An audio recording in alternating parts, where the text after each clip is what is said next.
The door splintered under Ethan Cole's boot. He stumbled into the dark with his gun drawn, breath-ragged eyes sweeping the ruined shack. Two small shapes huddled on the dirt floor, too weak to scream. A little girl no more than 4 lifted her head. Her cracked lips trembled. "Mister," she whispered, "please, save us before she dies." Beside her, her twin sister wasn't moving. Ethan dropped to his knees. His hands shook for the first time in 10 years. "Lord Almighty," he breathed. "Who did this to you, baby girl?" Before we ride any further into this story, I'd like to invite you to subscribe to this channel and stay with me all the way to the end. Tell me in the comments what city or town you're watching from tonight, so I can see just how far this story has traveled across this country of ours. Your presence here means the world, and every quiet heart watching is part of what keeps these stories alive. Now let me take you back to that shack, to that moment, to the man who'd stopped believing in second chances. Ethan Cole hadn't cried in 10 years. Not at his wife's grave. Not at the empty cradle he'd burned behind the barn. Not at the letter the army sent saying his brother wouldn't be coming home from Cuba. But kneeling there on that dirt floor with 2 starving children watching him like he was either God or the devil, something hot and raw pushed at the back of his eyes. He blinked it down. There wasn't time for it. "What's your name, darlin'?" "Emma." "And your sister?" "Ellie. She's real sleepy, mister. She ain't been talking since yesterday." "How long you been in here, Emma?" The little girl's mouth worked, counting on her fingers. 3 sons, maybe 4. I kept forgetting. Lord have mercy." Ethan slid his pistol back into its holster. He put his hand against Ellie's forehead and hissed through his teeth. The child was burning up. "Emma, honey, I'm gonna pick you up now, both of you. You ain't gotta be scared of me, you hear me?" "Yes, sir." "Say it out loud. I ain't gonna hurt you." "You ain't gonna hurt us, mister." "That's right." He scooped them both into his arms. They weighed almost nothing. Emma's little hand curled into his vest and gripped it so tight her knuckles went white. "Where's Mama?" she whispered. "That's what we're gonna figure out. But first, we gotta get you fed. Gotta get your sister warm. You stay with me now, Emma. Don't you go quiet on me." "Yes, sir." His horse Gunner stood patient at the tree line. Ethan swung up careful as he could, both children cradled against his chest. The sun was sliding down behind the mesquite, and the cold was already creeping in off the draw. "Mister." "Ethan. You call me Ethan, all right?" "Yes, sir." "Ethan. What were you doing out here, Emma?" "Mama said wait. She said don't move for nobody, and don't talk to nobody. She said she'd come back 'fore dark." "When she tell you that?" A long silence. For the moon came 3 times. 3 nights. 3 nights in a shack with no roof to speak of, no water, no food. Ethan's jaw set so tight a muscle jumped in his cheek.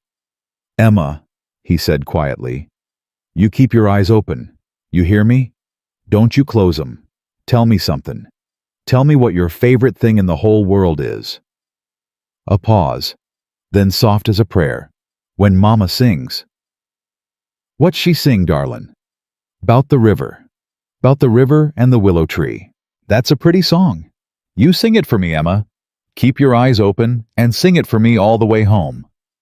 And the child, half dead and trembling against his chest, began to sing in a whisper. The ranch was 6 miles out. Ethan rode careful but fast, one arm locked around the twins, the other holding the reins loose in his fingers so Gunner could pick his own way in the gathering dark. He kept talking. He'd learned once in the war that a man slipping away will sometimes hold on if somebody keeps talking to him. It was the only thing he remembered from that war that had ever done anybody any good. "What about a dog, Emma? You ever had a dog?" "No, sir. I got one. Old yellow fella. Name's Dusty. He don't bark at nobody less he wants to." "Is he mean?" "Nah, he's real gentle. He'll probably love you girls." "Ellie likes dogs." "Then he'll love her too. You hear that, Ellie? We got a dog waiting for you. You wake up, little miss, and say hello to old Dusty." Ellie didn't stir. By the time the ranch house came up out of the dark, Ethan's shirt was soaked through at the chest from the fever burning off Ellie's small body. He kicked Gunner's flank and covered the last quarter mile at a gallop. Dusty came running, barking twice before he saw what his master carried and went dead quiet. "Martha, Martha, get out here!" The old woman who kept the house came barreling out onto the porch with a lantern apron still tied at her waist.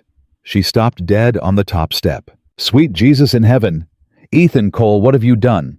"What I had to. Open the door." "Where'd you find—" "Open the door, Martha." She moved. Ethan carried the twins straight through to the back bedroom, the one he hadn't slept in since Mary died. He laid them down on the quilt his wife had stitched the winter before she passed. He hadn't let anyone touch that bed in a decade. "Get water, get that broth from supper, warm not hot, and get clean rags, every one you got."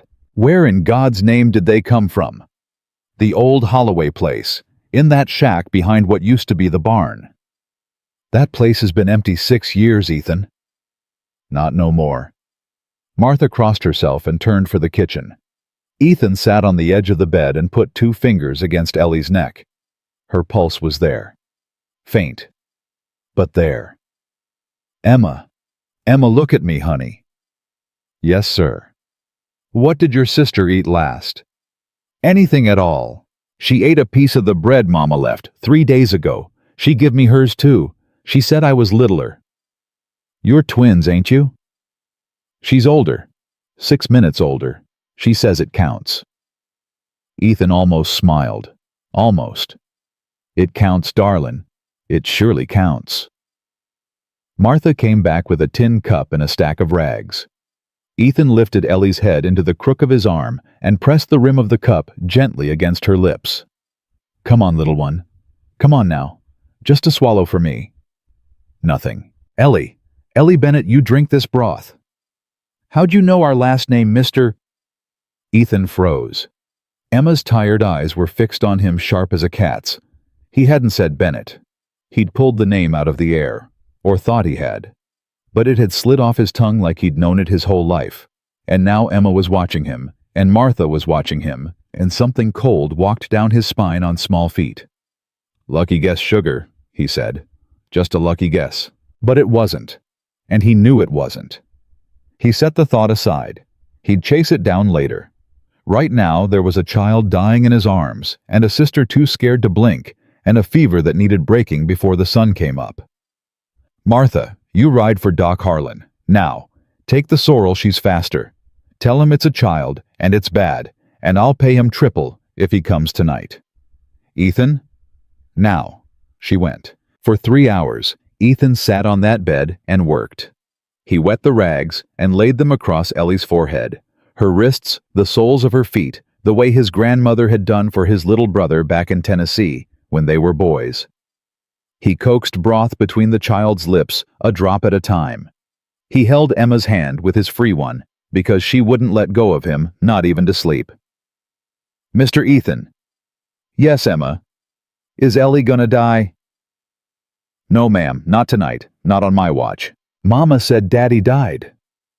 "When'd she tell you that?" "When the bad man come." Ethan's hand went still on the rag. "What bad man, honey?" "The man in the black coat. He come to the room where we was stayin'. He told Mama she had to pay. She said she didn't have it.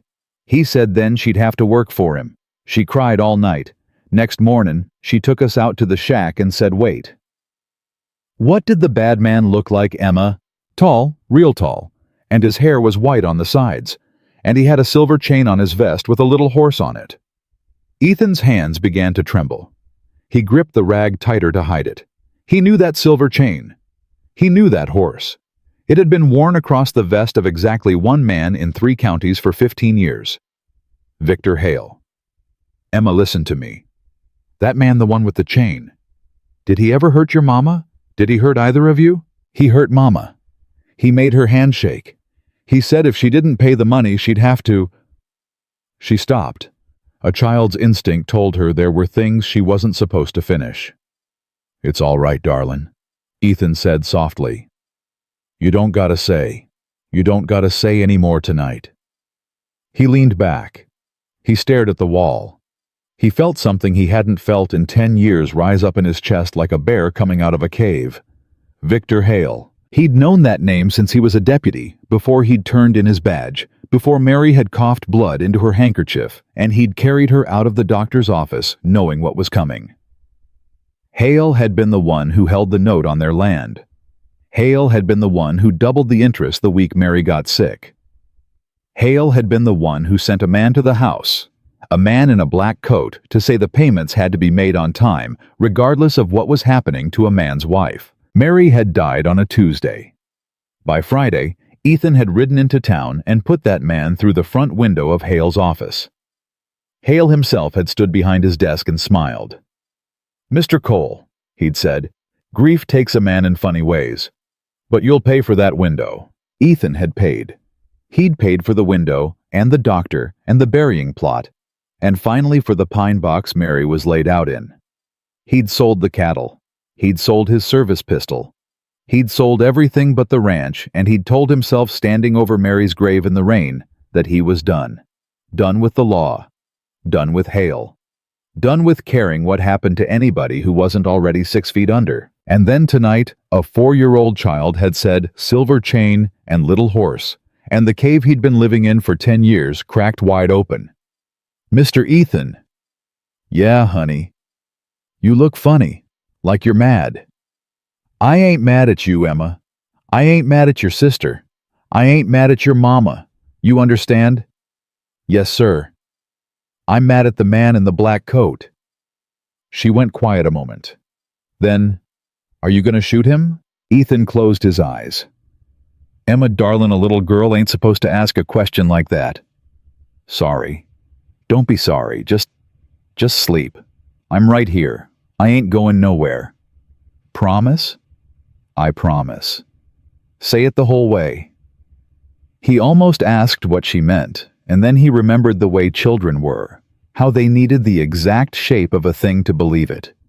So he said it the whole way. "I promise, Emma Bennett, on everything I got left in me, I ain't gonna leave you, and I ain't gonna leave your sister. Not tonight, not tomorrow, not ever." She looked at him a long moment with those enormous eyes, and then she finally closed them. Doc Harlan came through the door just after midnight with Martha 2 steps behind him. He didn't say hello. He didn't take off his coat. He just set his bag down on the quilt and bent over Ellie. "How long since she ate?" "Emma says 3 days of bread. Water. None, I can confirm." "Jesus, Ethan." "I know." The doctor worked. Ethan stood at the foot of the bed, his arms crossed, his teeth grinding slow.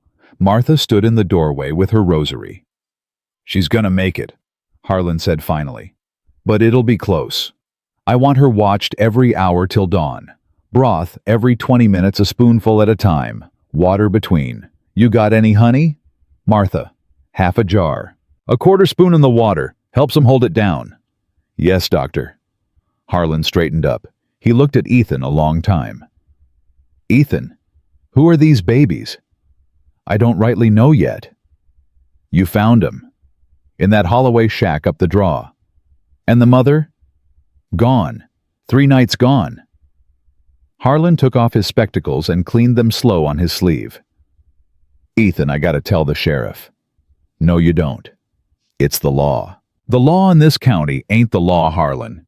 You know that better than most. If somebody's looking for these children, somebody is. And it ain't nobody we want finding 'em." Harlan's jaw worked. He and Ethan stood there looking at each other, 2 old men who'd both buried too many friends. "You got a reason for saying that, Ethan Cole?" "Emma described a man tonight. Black coat, silver chain, a little horse on it." Harlan's face went white. "Oh, sweet Lord." "Yeah. Ethan, you swear to me you ain't lying to me." "I ain't lying, Jim. I ain't got the energy left to lie." Harlan sat down hard on the little chair by the window. He rubbed his face with both hands. "What are you gonna do?" "I'm gonna feed 'em. I'm gonna get that fever down. I'm gonna find their mama. And then I'm gonna figure out what comes next." "He'll come for them, Ethan. If he knows they're alive, he'll come."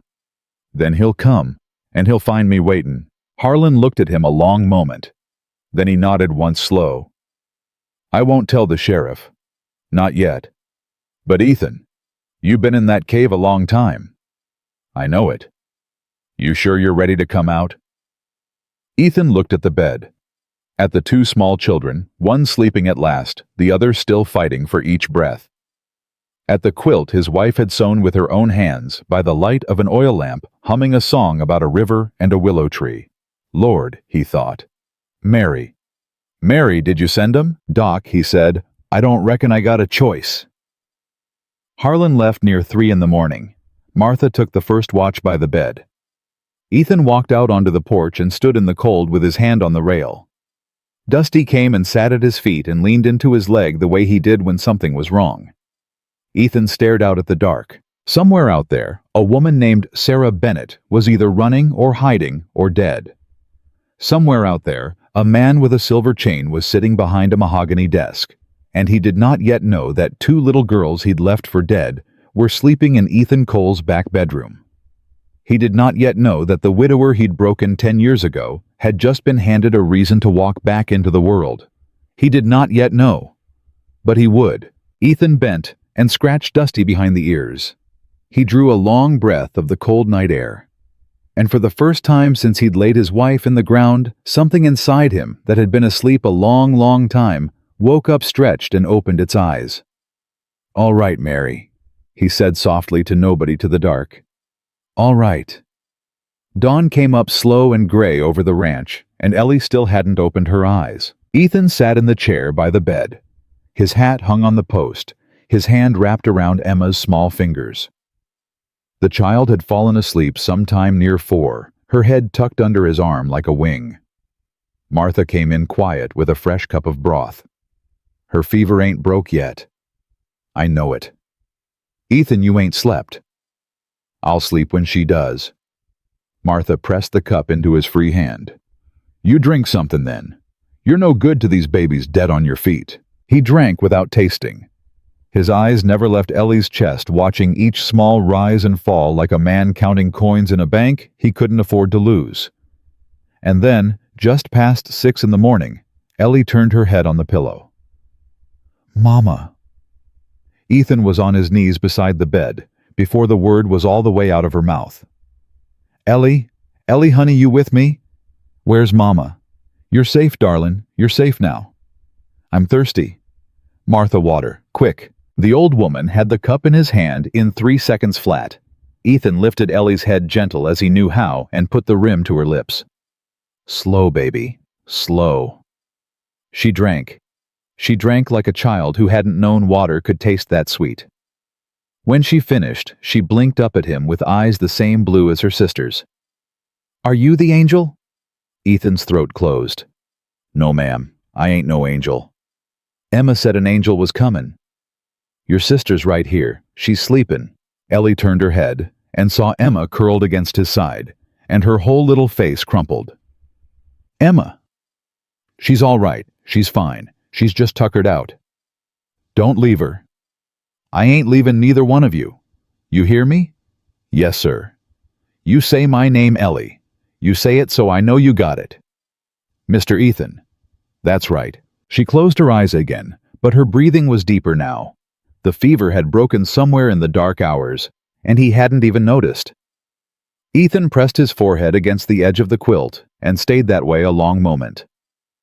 Martha put her hand on his shoulder. The Lord brought her back, Ethan. The Lord and a quarter spoon of honey. Both then. He stood up slow, his knees cracked. He felt every one of his 41 years at once. Martha, I'm riding into town. Ethan, no, you been up all night. Somebody's got to find their mama. The sheriff's the one who... The sheriff is on Victor Hale's payroll, Martha. You know that as well as I do. She went quiet, because she did know. Who you gonna talk to then? Ruby. Martha's eyebrows went up. Ruby Doyle ain't spoke to you in 6 years, Ethan Cole. She'll speak to me today. He saddled Gunner before the sun cleared the ridge. He left Martha with a shotgun across her lap, and a promise that if anybody rode up, she didn't know she was to put a slug through the porch rail before they got off their horse. She nodded like she'd done it before.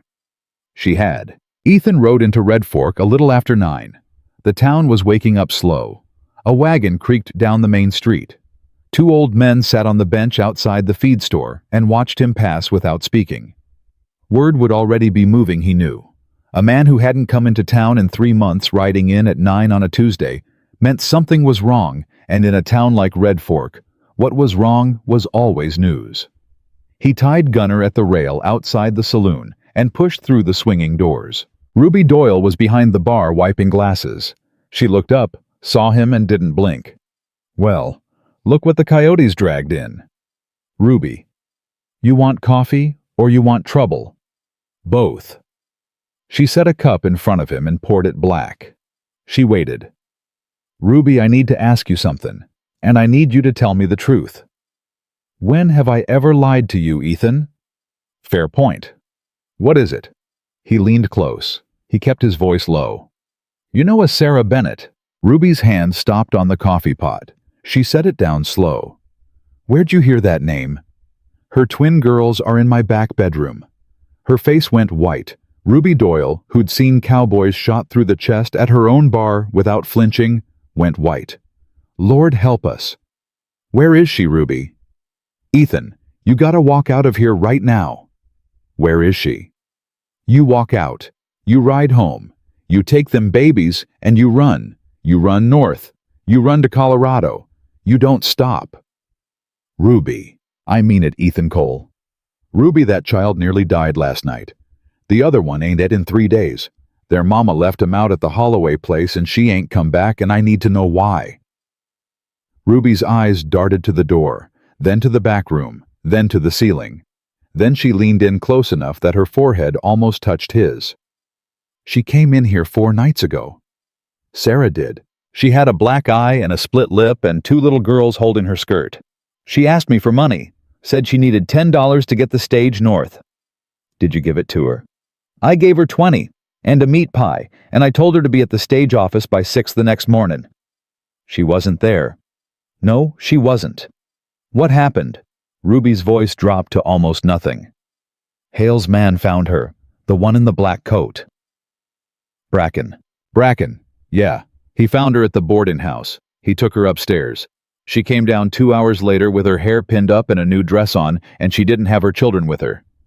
Ethan's hand closed so tight around the coffee cup the porcelain cracked.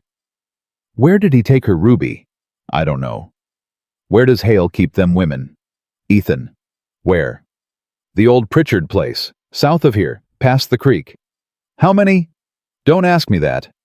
"How many, Ruby?" She closed her eyes. 7 that I know of. Could be more." Ethan set the cracked cup down. He put a silver dollar next to it.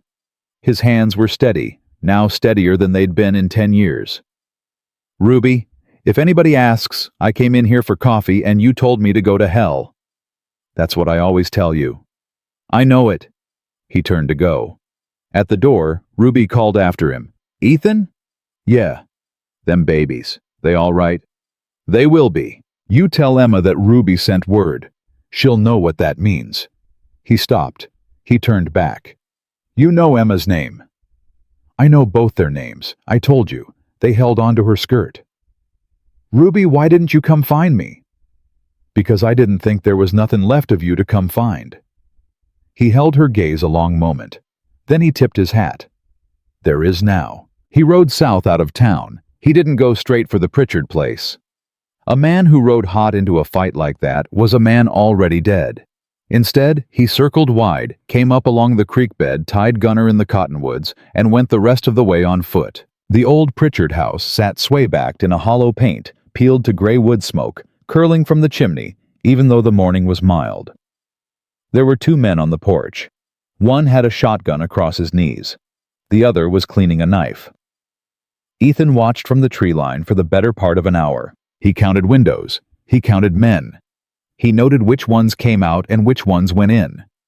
He saw a woman dump a bucket of slop from a side door and go back inside without ever looking up.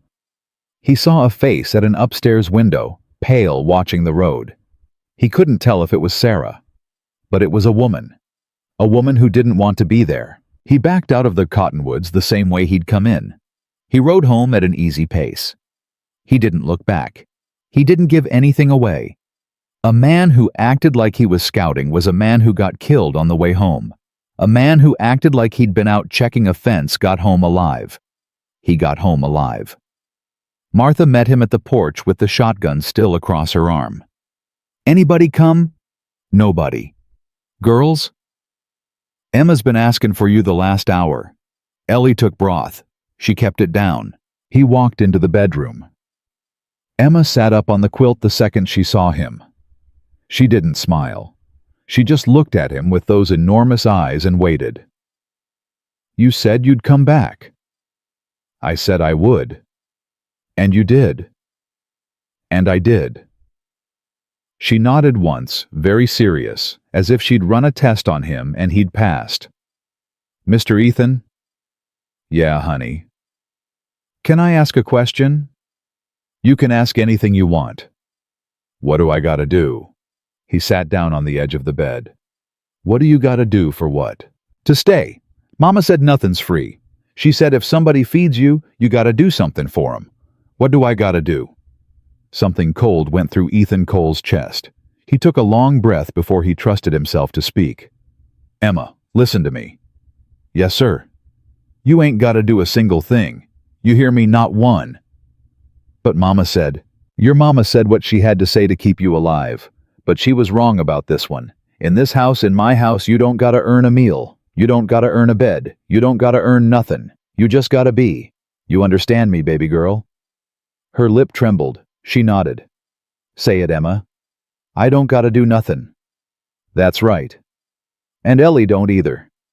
"And Ellie don't either." She climbed into his lap without asking. She pressed her face into his shirt, and she did not cry because 4-year-old girls who had learned what she had learned did not cry easy anymore. But she shook.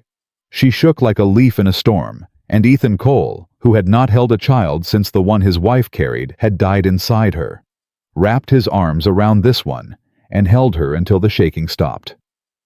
Ellie stirred on the pillow. "Emma." "I'm here, Ellie." "Who's holding you?" "Mr. Ethan. He's safe."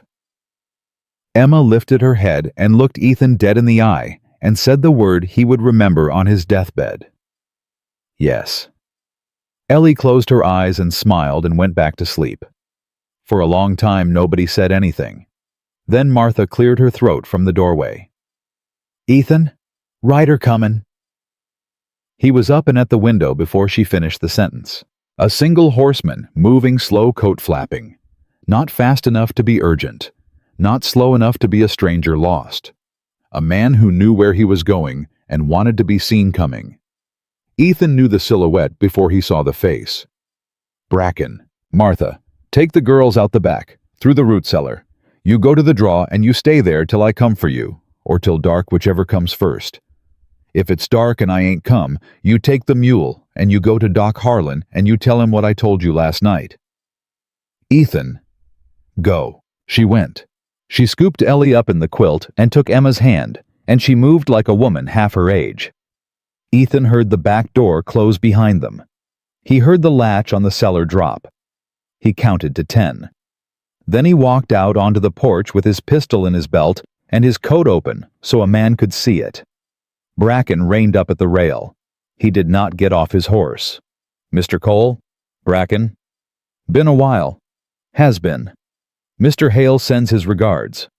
"Does he now?" "He heard something troublesome this morning. Heard you rode into town. Heard you had words with Miss Doyle." "I had coffee." "Mr. Hale wonders if maybe you're getting back into old habits." "Mr. Hale can wonder all he likes." Bracken smiled under his black hat. It was not a smile that had ever meant anything good for anybody. "He also heard," Bracken said slow and easy, "that you got company out here." Ethan didn't move. His hand didn't drift toward his belt. His face didn't change. "Company?" "A couple of little ones is what he heard." "You heard wrong?" "Did I?" "You did." Bracken tilted his head. He looked past Ethan at the porch at the window at the chimney smoke curling up into the noon sky. "Mr. Cole, I'm going to say something plain, and I want you to hear it plain. Mr. Hale don't want no trouble with you. He's got respect for you. He knowed your wife." Ethan's jaw tightened. One muscle. That was all he let show. You want to mention my wife again, Bracken? You do it from a further distance. I'm just saying. Mr. Hale don't want trouble. But if there was some property of his that happened to have wandered out this way, he'd consider it a personal kindness if you was to let him know. Ain't no property of his out here. You sure, Mr. Cole? I'm sure, because if he was to find out otherwise later, it'd be a real shame. It'd be the kind of shame that a man couldn't come back from. Bracken. Yeah. Get off my land. The smile didn't move, but something behind the man's eyes shifted, and Ethan, who had seen what was behind those eyes before, knew exactly what it was. All right, Mr. Cole, all right. Bracken turned his horse. At the bend of the lane, he stopped and looked back over his shoulder. You got a nice place out here, Mr. Cole. Real nice. Be a pity if something happened to it. Ride on, Bracken. Ridin'. He rode. Ethan stood on the porch until the man's dust was gone from the horizon. Then he stood there another 10 minutes. Then he went inside and got his rifle down from over the mantel and cleaned it slow and careful, the way a man cleans a thing he is about to use. Martha came back up from the draw an hour later with the girls wrapped in the quilt. Emma saw the rifle across the kitchen table and stopped in the doorway. Mr. Ethan? Yeah, honey. Was that the bad man? One of 'em. Is he coming back? Ethan laid the oiled rag down. He looked at her. He told her the truth because she was 4 years old, and she had already known more truth than most grown men he'd ever ridden with. Yes, Emma, he's coming back. What are we going to do? We're going to be ready. She nodded. She took Ellie's hand and she led her sister to the chair by the stove, where Martha had set out 2 bowls of warm mush with brown sugar on top. They ate quiet. They ate the way children eat, who have learned that food can disappear. Ethan watched them eat. Then he walked out onto the porch and looked south toward the Pritchard place, and the cold thing that had woken up in him last night stretched all the way awake and turned its head toward the horizon. Somewhere out there, a woman named Sarah Bennett was still alive. He didn't know it for certain, but he felt it.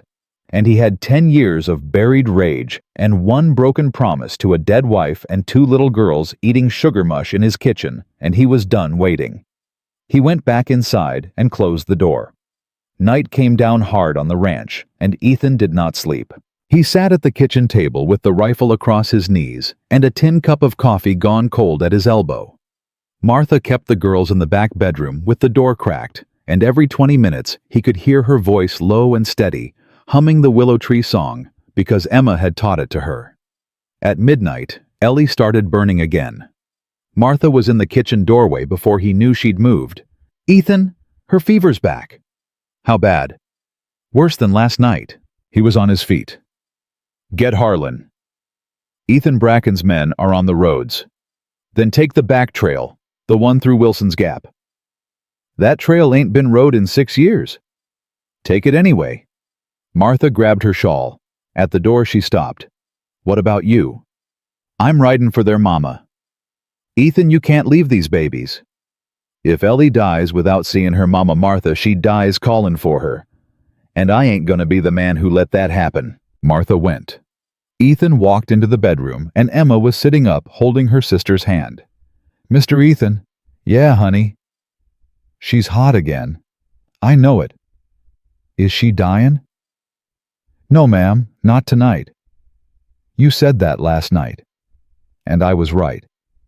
Promise me again. Emma, I promise you. On my life. On every breath I got left. Your sister is not dying tonight. She nodded. Her eyes were red but dry. Where are you going? I'm going to get your mama. Her whole small body went still. Mama. Yeah, baby. You know where she is? I got an idea. You gonna bring her back? I'm gonna bring her back, or I ain't coming back myself. Emma stared at him a long second. Then she climbed out of bed in her too big nightshirt and walked over and put her arms around his leg. Come back, Mr. Ethan. I will. With Mama. With Mama. He knelt down and pressed his forehead against hers the way his own father had done with him once the night before the war. You watch your sister Emma Bennett. You keep her hand in yours. You tell her I'm coming back with the best news she ever heard in her life." "Yes, sir." He rode out at midnight. He did not ride toward the Pritchard place. He'd figured that part out an hour before. Hale would know by now that Bracken's visit hadn't shaken him. Hale would be moving the women. If he had any sense, he'd already moved Sarah. And Hale had plenty of sense. What Hale did not have was imagination. There was a place Ethan knew. An old chapel south of the creek, half fallen down. Nobody went there. Hale's father had owned the land once. Hale still held the deed. It was the kind of place a man moved something he didn't want found. Ethan rode.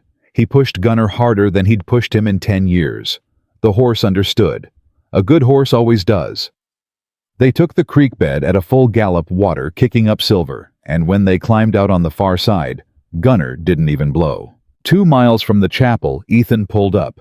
He could see a lantern burning inside. He dismounted. He tied Gunner to a scrub oak.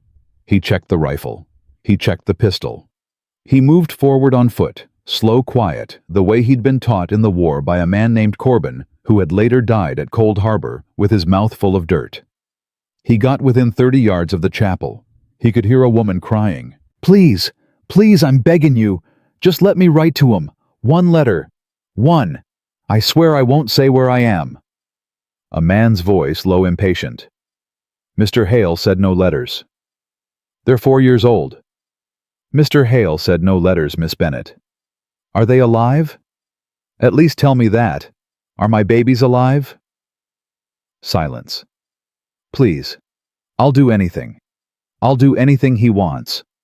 Just tell me if they're alive." "I don't know if they're alive, ma'am. I surely don't." Ethan closed his eyes. He counted to 3. Then he stepped out of the dark with his rifle raised and his voice low and even. "They're alive." The man at the chapel door spun. His hand went for his belt. Ethan shot him in the shoulder before his fingers closed on the gun. The man dropped with a grunt.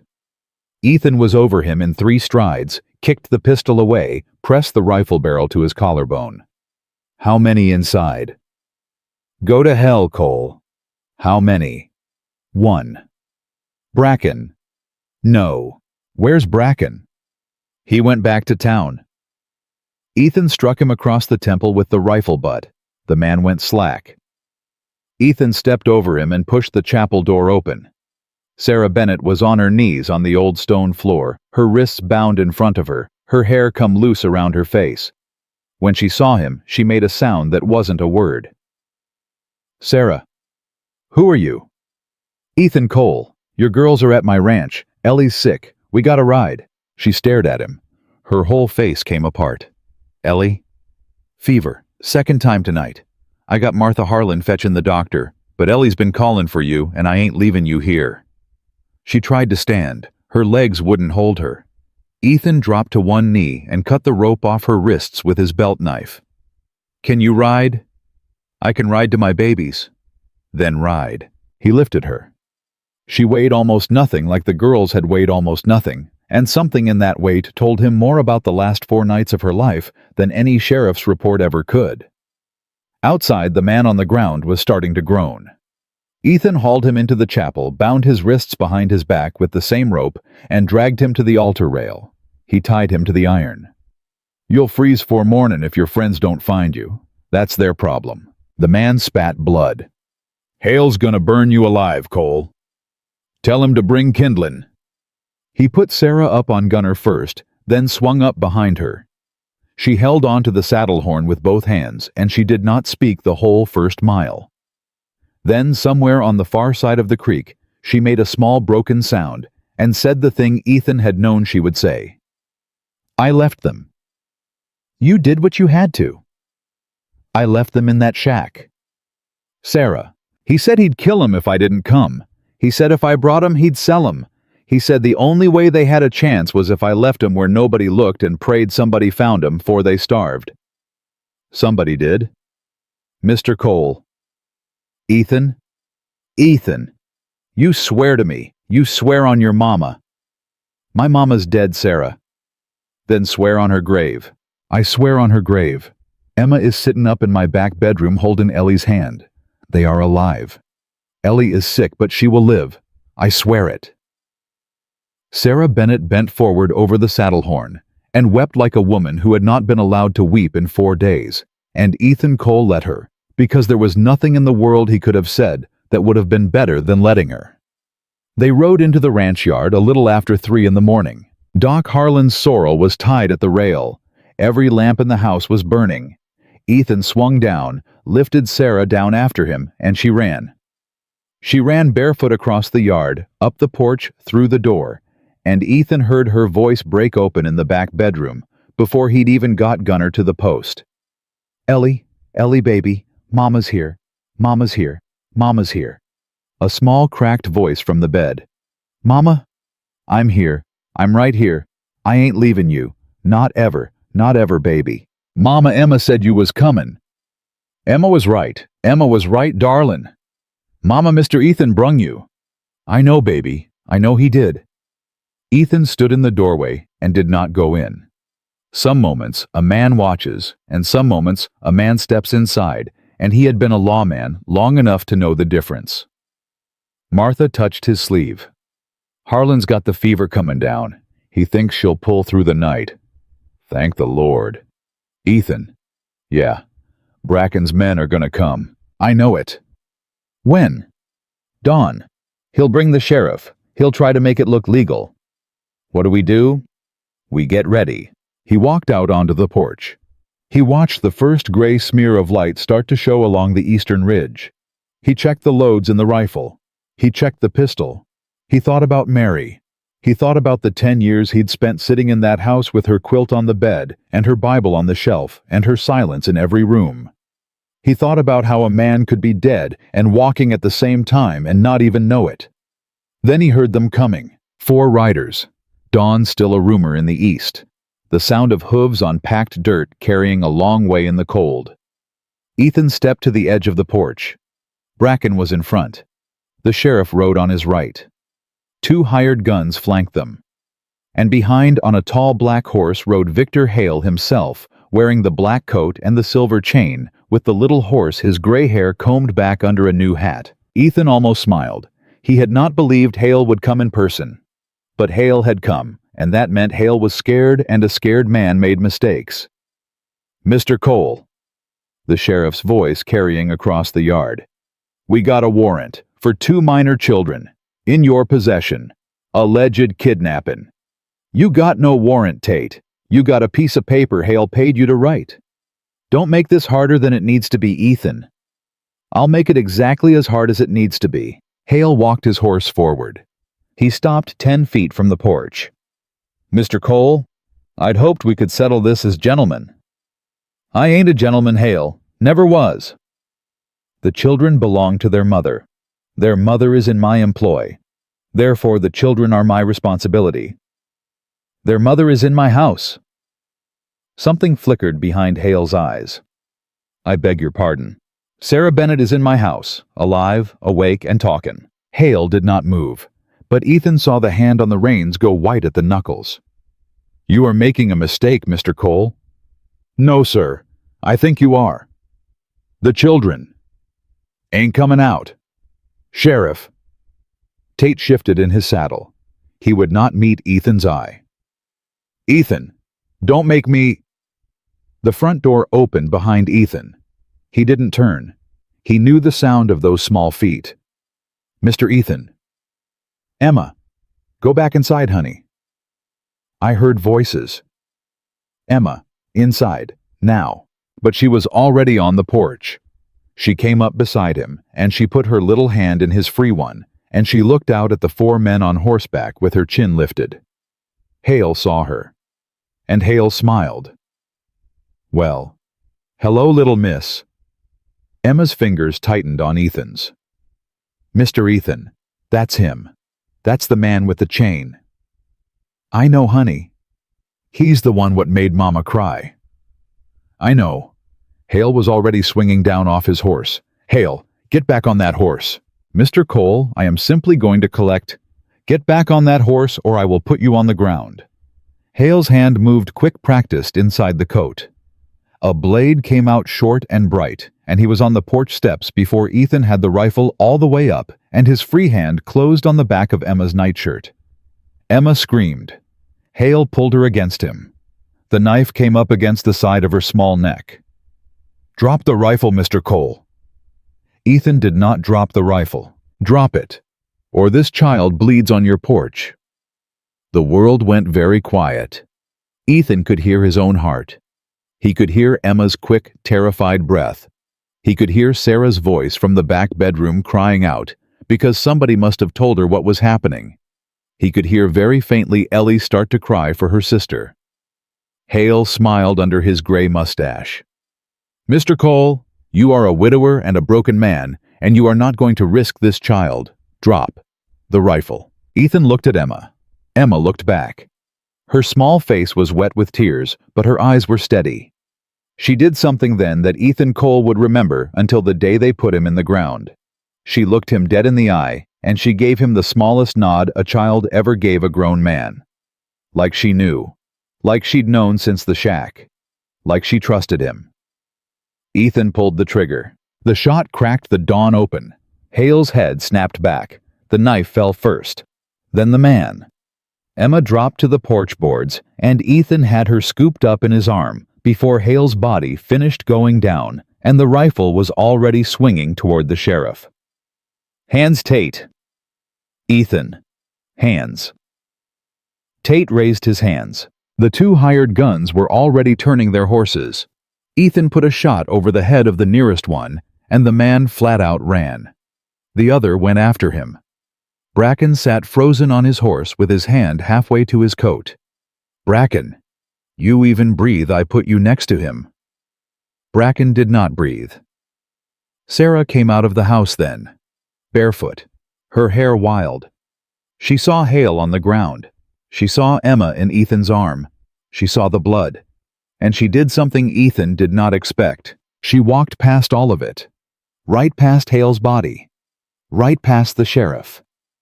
She went down the porch steps, and she stood over Victor Hale in the dirt, and she spit on him. "That was for my sister," she said quietly. "You remember my sister, Victor." Ethan's head came up sharp. "Sarah, what sister?" She turned. Her eyes were burning. "Mary Cole. She was my sister, Ethan. I was 14 when she married you. I was in that church." The rifle in Ethan's hand went heavy. "Sarah. He killed her, Ethan. The doctor said the fever, but it was him. The medicine she needed, he held it up at the store. He wouldn't sell it to you because you wouldn't sign the land over. He killed my sister. And then he spent 10 years coming after me because I was the only one left who knew." Ethan could not speak. Emma reached up and put her small hand on his face. "Mr. Ethan, you're crying." He was. He hadn't noticed. 10 years of it coming out at once. "Sarah, I should have told you. I should have come to you the day she died, but I was scared. And then he found me, and then I had the babies, and then I ran. And I couldn't come to you because I thought he'd find you through me. He found me anyway. He found you anyway." The sheriff cleared his throat, careful. "Ethan, the rifle." Ethan looked at Tate. Ethan looked at Bracken. Ethan looked at the body of the man who had killed his wife. He did not lower the rifle. Not yet. The rifle did not come down for a long moment. Tate sat very still on his horse. Bracken's hand stayed away from his coat. Sarah stood in the dirt with Hale at her feet, and her chest rising and falling, and Emma pressed her wet face into the side of Ethan's neck. "Tate." "Yeah, Ethan. You've been the sheriff of this county 11 years. "I have." "How many of them years you been on Hale's payroll?" Silence. Tate. 9. 9. "Ethan, I got a wife. I got 4 children. He said if I don't want your reasons, Tate. I want your badge." Tate's hand went slow to his chest. He unpinned the star. He tossed it down into the dirt next to Hale's body. "Now get off that horse." "Ethan, you can't." "Off." Tate got off. Ethan lowered the rifle at last, the barrel pointing at the boards of the porch now instead of a man's chest, and Emma's small body loosened against him by half a degree. "Bracken." "Mr. Cole, You are going to ride to Doc Harlan's. You are going to tell him there's 7 women at the Pritchard place, and 1 more we'll need to talk to down at the old chapel. You are going to tell him to fetch Judge Whitfield out of Abilene. You hear me? I hear you. You do one thing different, Bracken, and I will find you. I don't care if you ride to Mexico. I don't care if you ride to the sea. I will find you. You believe that? I believe it, Mr. Cole. Go. Bracken went. Tate stood in the dirt with his hat in his hand, and Sarah stood over Hale. And Emma shook in Ethan's arm, and from the back bedroom they could hear Ellie calling for her mama, thin and cracked, but alive. Sarah, go to her. Ethan. Go to your girl. I got this. She went. She ran. Ethan heard the bedroom door open and Ellie cry out, and Sarah's voice break all over again, and he set Emma down gentle on the porch boards. Emma, go to your mama. You too. I'll be there in a minute, honey. You said not to leave. I ain't leaving. I am right here. I am 10 steps from that door. You go give your mama a hug and tell Ellie I said she's the bravest little girl in the state of Texas. Emma looked at him. Her small face was smeared with tears and the dirt from the porch boards. Then she nodded, very serious, and she walked inside. She did not look back at Hale. A 4-year-old girl who had seen what she had seen did not look back. Ethan turned to Tate. Sit down. Tate sat on the porch step. You are going to write a statement. Today. Every name Hale paid. Every woman he took. Every land deed he stole. You leave out one thing Tate and the judge will know, because by this time tomorrow, there will be 8 women telling him what you left out. I'll write it. And then you are going to ride to Abilene with me. You are going to walk into that courthouse on your own 2 feet. You are going to stand in front of Judge Whitfield, and you are going to say every word of it out loud. Ethan, they'll hang me. They might. Or the judge might see a man who grew a conscience at the end of his life and send him to Huntsville instead. Either way, you are going to do it. Because if you don't, Tate, I swear to you on my wife's grave, I will come for you myself. Tate put his head in his hands. I'll do it. Say it again. I'll do it. I swear, I'll do it. Ethan looked down at Hale's body. The silver chain had slipped loose from the vest. The little horse lay in the dust beside the dead man's hand. He bent down. He pulled the chain free. He turned it over in his fingers. Mary had given him a pocket watch once, their first Christmas. She had spent 6 months of egg money on it.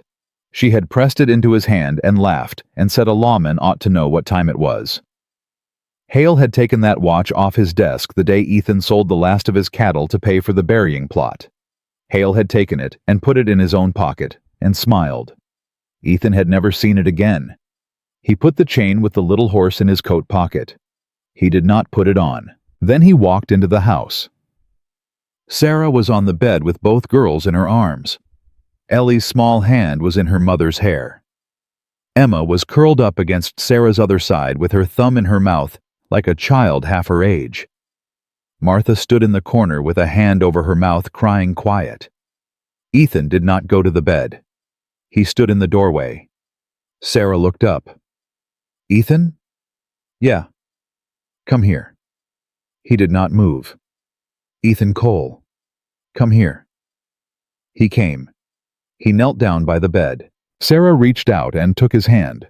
She put it against Ellie's cheek. Tell her. Tell her what, Sarah? Tell her who you are.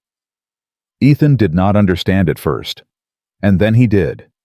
He looked at Ellie. She looked back at him with eyes the color of his own mother's eyes the color of Mary's eyes the color every woman on Mary's side of the family had carried back 4 generations.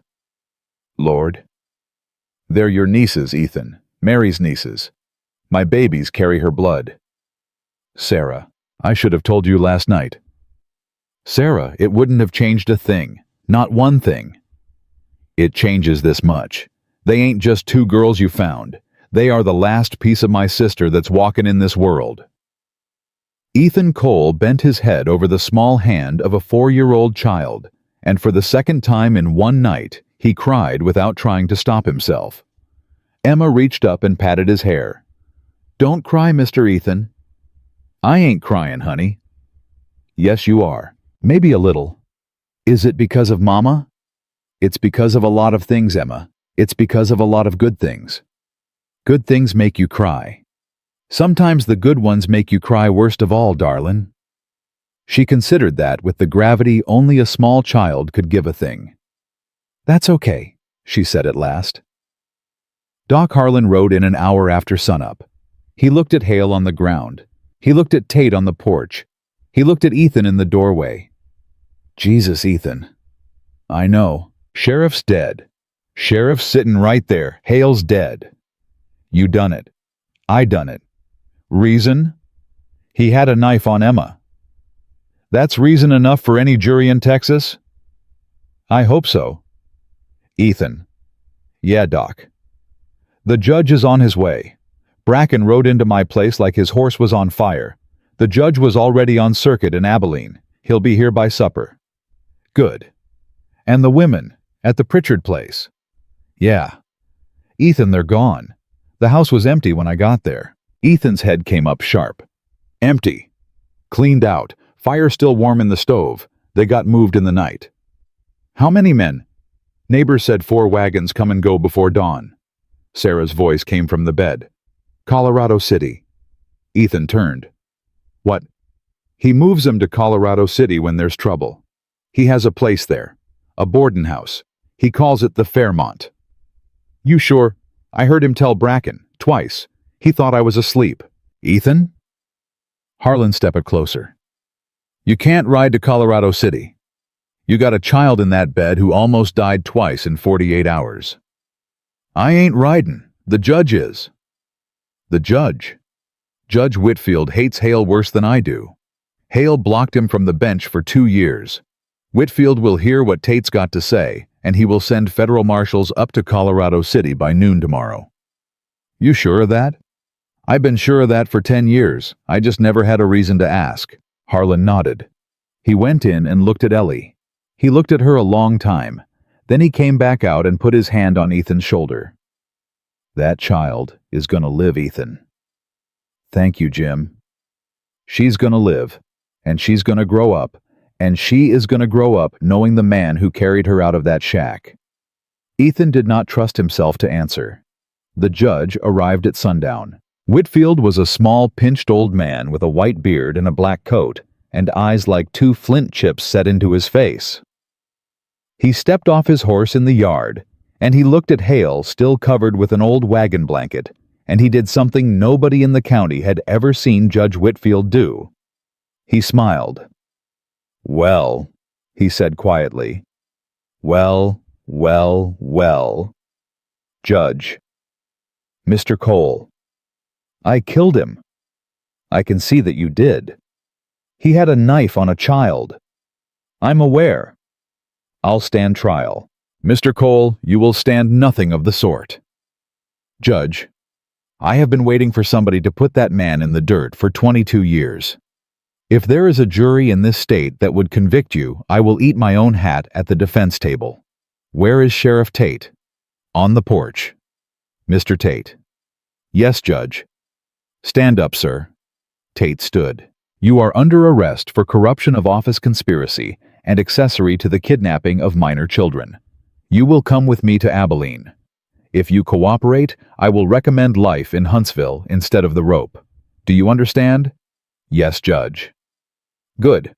Mr. Cole, I will also need statements from you from the mother, and when she is well enough from Miss Emma. I understand she is 4. She is. I have taken testimony from children younger than that. She will be fine. Judge? Yes. There's 7 more women. He moved 'em. Colorado City. Boarding house called the Fairmont. Whitfield's eyes narrowed to slits. Federal marshals. If you can send 'em. Mr. Cole, I will send them tonight. He did. By the time the second sunrise came up over the ranch, 4 United States Marshals were on a train north out of Abilene with a warrant signed by Whitfield in their saddlebags. By noon the day after that, the Fairmont house in Colorado City had been entered and searched, and 7 women were sitting in a railway car with blankets around their shoulders and tin cups of coffee in their hands riding south. One of them was Sarah's cousin, a girl named Clara. They had not seen each other in 6 years. Clara arrived at the ranch on a Thursday. When she walked through the door, Sarah went to her knees in the kitchen, and Clara went to her knees too, and the two women held each other and rocked back and forth on the floorboards without speaking, because there were not words yet for what they were saying. Emma watched from the doorway with her thumb in her mouth. "Mr. Ethan?" "Yeah, honey." "Who's that?" "That's your mama's kin. That's your cousin Clara. She lives here now. She lives wherever she wants to live now, Emma. She can live here. Can she?" "Yes, we got room." "Do we?" "Yes, sir. My bed is big. Ellie and me can share. Clara can have the other side." Ethan bent down and kissed the top of her head. "You are something else, Emma Bennett. You are something else entirely."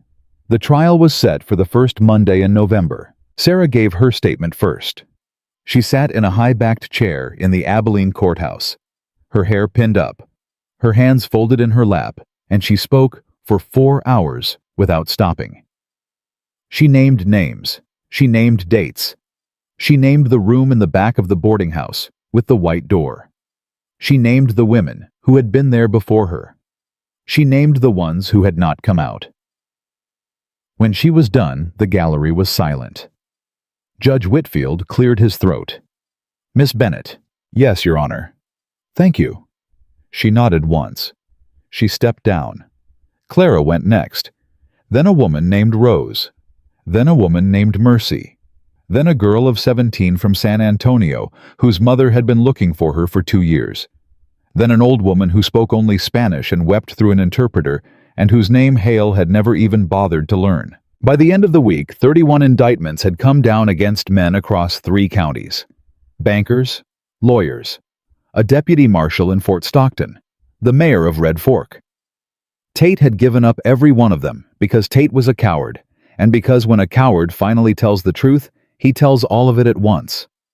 Ethan Cole testified on a Thursday. He stood up in that courtroom and he told the story plain. He told about the shack. He told about Emma's whispered words. He told about the fever. He told about the black chapel and the knife and the porch. He told about Mary and the medicine and the Dr. Hale had paid off to say her fever was untreatable. When he finished, he sat down. Whitfield looked at him over the top of his spectacles. "Mr. Cole?" "Your Honor." "You were a deputy once." "I was." "Why did you quit?" Ethan did not answer for a long time. "I quit," he said finally, "because I thought there wasn't nothing worth staying for." "And now?" Ethan looked out at the gallery. He looked at Sarah in the second row with Emma on her lap and Ellie leaning against her side. He looked at Clara next to her. He looked at Martha, who had come up on the stage with them. "Now I reckon there is." Whitfield nodded slowly. "Court stands adjourned until Monday." Outside the courthouse on the steps, Emma tugged at Ethan's coat. "Mr. Ethan?" "Yeah, honey." "Is it over now?" "The bad part is over, Emma." "What about the other parts?" "The other parts is just getting started, darlin'. Good ones." He crouched down. He looked her in the eye. "Yeah, Emma, real good ones." She put her small arms around his neck, and she held on tight, and over her shoulder he saw Sarah watching him from the bottom step, and for the first time in a very long time, Ethan Cole smiled back at a woman and meant it. The trial ended on the 3rd Monday of November. Victor Hale's estate was seized. Every deed he had stolen was returned. Every dollar in his bank account was divided among the women he had broken. Tate was sent to Huntsville for the rest of his natural life.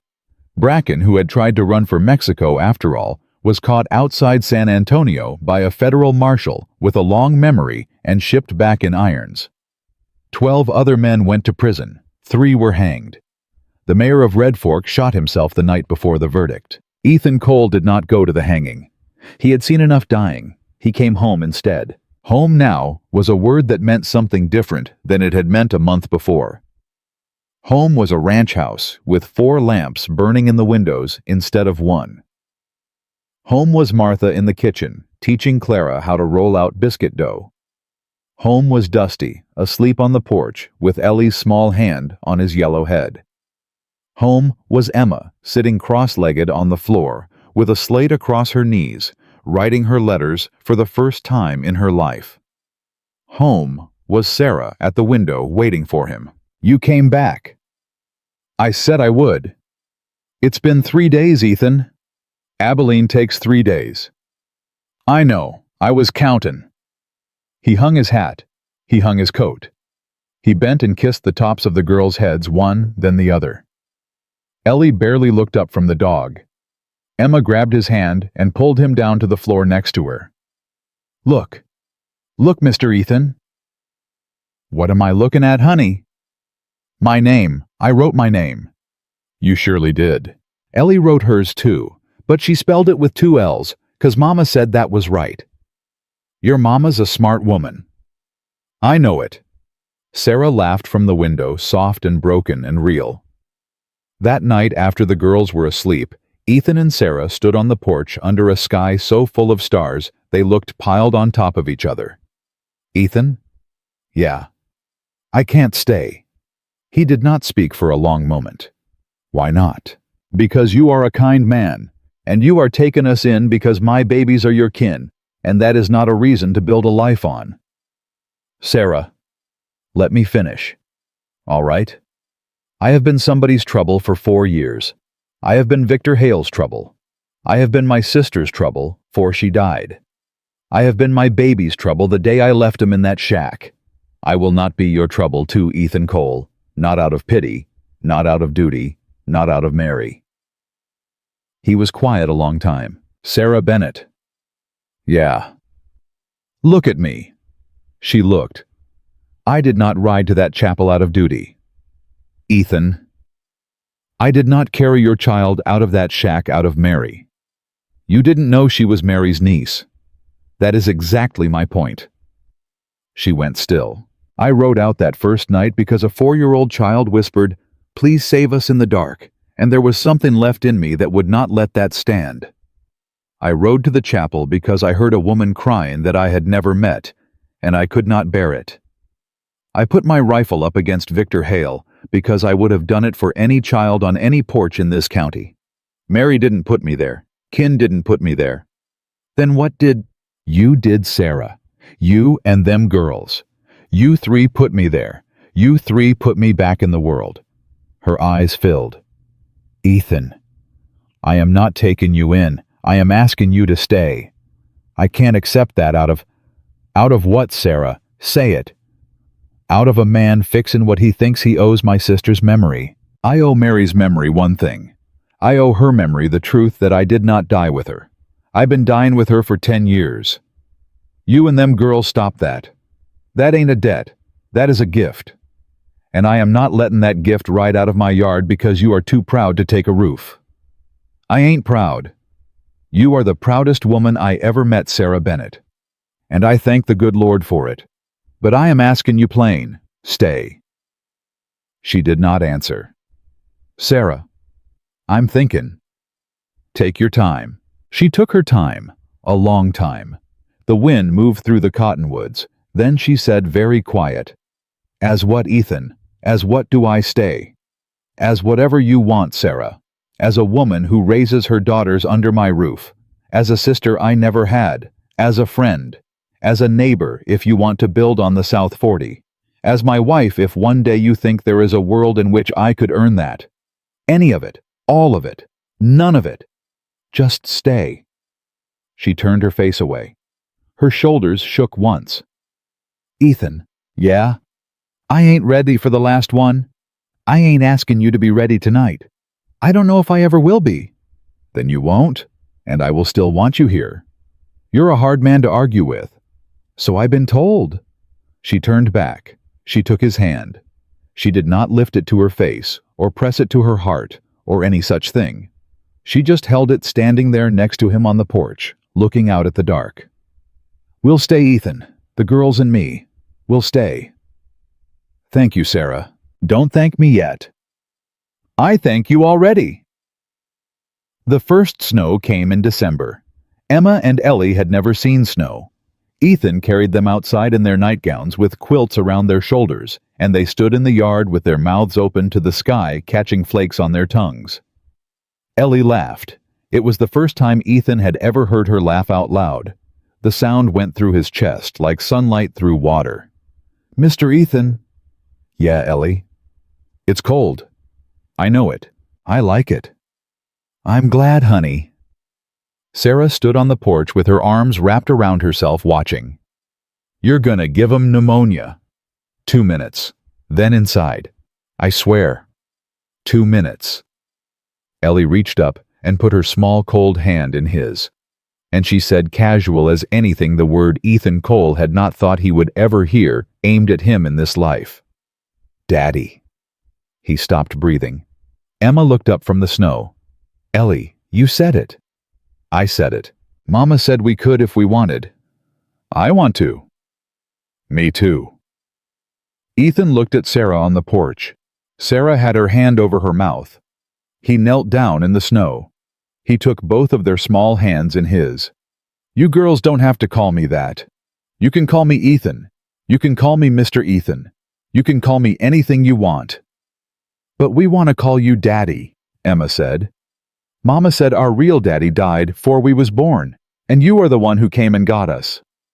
"Emma, Mr. Ethan, you said in this house we don't gotta earn nothing. You said we just gotta be. Well, we want to. We want to call you Daddy. That's what we want to be. Is that all right?" Ethan Cole, who had not been a father for 10 years, who had laid his unborn child in the ground with his wife, who had burned the empty cradle behind the barn, could not speak. He just nodded. Ellie hugged his neck. Emma hugged the other side. Sarah came down off the porch barefoot in the snow and wrapped her arms around all three of them, and they stood there like that for a long minute while the snow came down on their heads. 2 minutes is up," Sarah said at last, her voice thick. "Inside, all of you." "Yes, ma'am," Ethan said. "All of you." "Yes, ma'am." Spring came. Sarah planted a garden on the south side of the house. Clara moved into the old bunkhouse and fixed it up with lace curtains Ruby Doyle sent out from town. Ruby herself came out on Sundays for supper. So did Doc Harlan. So did Martha, who had moved in permanent by March, because, as she put it, there was no point in keeping her own place when everybody she loved was under one roof. Judge Whitfield came once. He sat at the table and ate 2 helpings of Martha's chicken, and he looked around at the full kitchen and he said, "Mr. Cole, I believe this is the best verdict I have ever handed down." And then he went back to Abilene. Emma started school in the one-room house Ruby had helped build in the spring. She taught Ellie her letters in the evenings.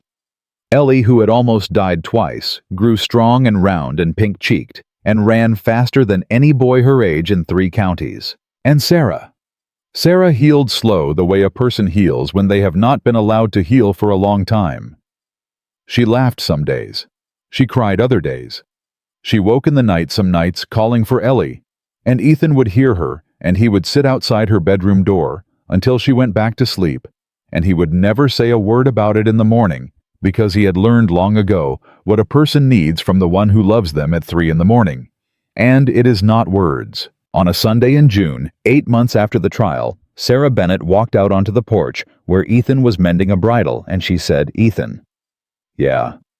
"Ask me again." He set the bridle down. "Ask you what, Sarah?"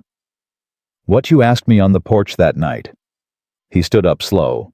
He took off his hat. He turned it in his hands. "Sarah Bennett." "Yeah." "Would you be my wife?" "Yes." "Yes." "Yes, Ethan Cole." He did not know what to do with his hands. She laughed. She took his face in both of hers and she kissed him, and Emma came flying out of the barn, yelling for Ellie, and Dusty started barking, and Martha came out of the kitchen wiping her hands on her apron, and the whole ranch knew before the kiss was done. They were married in July in the yard under the cottonwoods. Judge Whitfield rode back out from Abilene and performed the ceremony himself. Emma and Ellie carried wildflowers. Clara played the fiddle. Doc Harlan stood up with Ethan. Ruby stood up with Sarah. Martha cried through the whole thing and refused to apologize for it. When the judge got to the end, he closed his book, and he looked out at the crowd and he said, Folks, there are days when a man in my line of work wonders what he has been doing with his life. And then there are days like this one, and it all comes clear. He put his hand on Ethan's shoulder.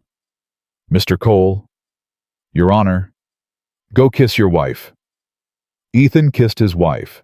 Emma grabbed Ellie's hand, and they went tearing through the cottonwoods, laughing fit to burst, and the fiddles struck up, and somebody handed out pie, and the sun went down over the ranch, slow and gold. That night, after everyone had gone home, and the girls were asleep, and Martha had retired to her cabin, and Clara to the bunkhouse, Ethan stood on the porch, with his arm around Sarah's shoulders, and he looked out at the dark pasture, and he thought of Mary. He thought of her without grief for the first time in 10 years. Mary, he said quietly to nobody, to the dark. Mary, I hope you can see this. I hope you can see them girls. I hope you know I did not forget you. I hope you know I built it back. Sarah took his hand. She knows Ethan. You think so? I know so. She's my sister. She sent him to you. I believe that in my bones. I believe it too. They stood there a long time. Years went by. The ranch grew. Ethan ran cattle again, a small herd at first, then larger.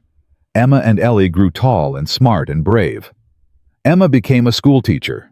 Ellie became a doctor, the first woman in 3 counties to hang a shingle, and she took care of every woman in the valley for 50 years, and she never charged one who couldn't pay. Sarah had another child, a boy, when she was 31. They named him Jim, after Doc Harlan. He grew up to be the sheriff of the county, and he was a good one, and he took no man's money because his father had taught him in a kitchen at 6 years old that the badge belonged to the people and nobody else. Ethan Cole lived to be 84. On the last evening of his life, he sat on the porch of the ranch house with his great-grandchildren in the yard, and his wife of 52 years in the chair beside him, and his daughters, both of them grown women now, with gray in their hair, sitting at his feet, like they had sat at his feet when they were 4 years old. Daddy, Ellie said. Yeah, baby. You remember the shack? I remember every board of it, Ellie. You remember what I said when you found us? I remember. And what Emma said that night when you put us to bed?